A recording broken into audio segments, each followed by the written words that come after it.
सरकारी नोकरी लावून देतो असं सांगत सातार्डे तालुका पन्हाळा येथील उदय वसंत शिंदे याने एका व्यक्तीकडून तब्बल 9,48,000 रुपये उकळले। या प्रकरणी भादोले तालुका हातकणंगले येथील तेजस चिमाजी पठाणे वय 43 यांनी पन्हाळा पोलीस ठाण्यात दिलेल्या तक्रारीवरून शिंदे विरुद्ध गुन्हा दाखल करण्यात आलाय।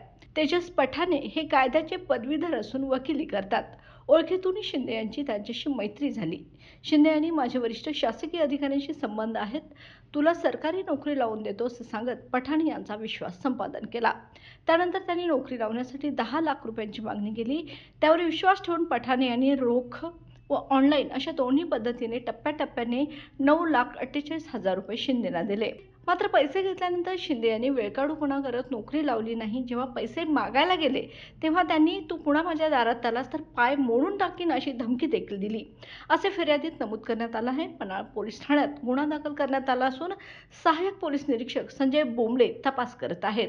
ताराडूसाठी पन्हाळा प्रतिनिधी शहाबाज मुजावर।